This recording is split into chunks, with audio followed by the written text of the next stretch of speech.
Hare Krishna, Radhe Radhe. Welcome to my channel. आशा करती हूँ आप अच्छे होंगे, स्वस्थ होंगे और मंगल में होंगे। आप सभी को 2025 में कृष्ण पक्ष की अजा एकादशी की ढेर सारी शुभकामनाएं। ठाकुर जी आपकी सभी मनोकामनाएं पूर्ण करें और सदा आपके और आपके परिवार के ऊपर कृपा बनाए रखें। आज इस वीडियो में मैं बहुत ही सुंदर पावन कथा लेकर आई हूँ। अजा एकादशी की कथा पावन, पवित्र, फलकारी है। हर कार्य में सफल दिलाने वाली कथा। तो आइए सुनते हैं। पहले एक जयकारा लगाते हैं। बोलो कृष्ण कन्हैया लाल की जय, वृंदावन बिहारी लाल की जय, भगवान विष्णु माता लक्ष्मी जी की जय, एकादशी माता की जय। आइए वीडियो शुरू करती हूँ। सुनते हैं अजा एकादशी की कथा। युधिष्ठिर बोले, हे जनार्दन, भाद्रपद के कृष्ण पक्ष में किस नाम की एकादशी होती है, यह मेरी सुनने की इच्छा है, सो आप कहिए। श्री कृष्ण बोले, हे राजन, यह सब पापों को दूर करने वाली एकादशी अजा नाम से विख्यात है। ऋषिकेश भगवान का पूजन करके जो इसका व्रत करता है उसके पाप दूर हो जाते हैं। हे राजन, इससे बढ़कर दोनों लोकों का हित करने वाली कोई नहीं है। प्राचीन समय में सब पृथ्वी का स्वामी चक्रवर्ती हरिश्चंद्र नाम का सत्यवादी राजा था। यह किसी कर्म के वश राज्य से भ्रष्ट हो गया। उसने अपनी स्त्री, पुत्र और अपने शरीर को भी बेच दिया। हे राजेंद्र, वह धर्मात्मा राजा चांडाल के यहाँ नौकर हो गया, परंतु उसने सत्य नहीं छोड़ा। स्वामी की आज्ञा से वह कर के रूप में मूर्ति का वस्त्र लेने लगा। वह राजा सत्य से नहीं हटा। इस तरह से राजा को बहुत से वर्ष हो गए। राजा बहुत दुखी होकर चिंता करने लगा कि मैं क्या करूं और मैं कहाँ जाऊं, मेरा उद्धार कैसे होगा। इस प्रकार शोक सागर में डूबे हुए चिंतायुक्त दुखी राजा के पास गौतम नामक मुनीश्वर ब्रह्म ने परोपकार करने के लिए ही ब्राह्मण को रचा है। मुनीश्वर को देखकर राजा ने उनको प्रणाम किया। हाथ जोड़कर राजा गौतम के सामने खड़ा हो गया और अपने दुखों का वृत्तांत सुनाया।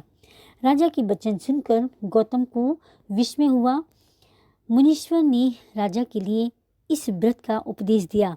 हे राजन, भादों के कृष्ण पक्ष में पुण्य देने वाली सुंदर अजा नाम की एकादशी आ गई है। उसका तुम व्रत करो, इससे पाप नष्ट हो जाएगा। तुम्हारे भाग्य से वह आज से 7वें दिन होगी। उपवास करके रात में जागरण करना। इस प्रकार उसका व्रत करने से सब पाप दूर हो जाएंगे। हे निपुत्तम, तुम्हारे पुण्य के प्रभाव से मैं आ गया हूँ।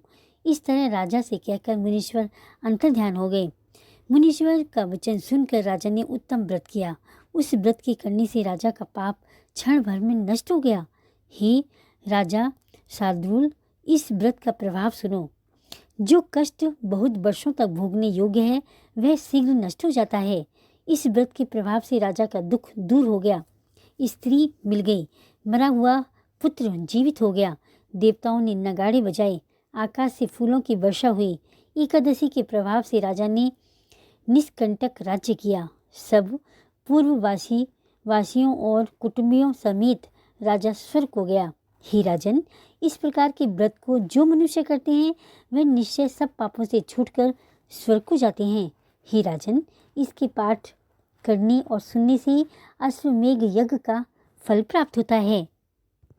आज अजा एकादशी पर भगवान का पसंदीदा भोग है बादाम और छुआरे और गुड़ का।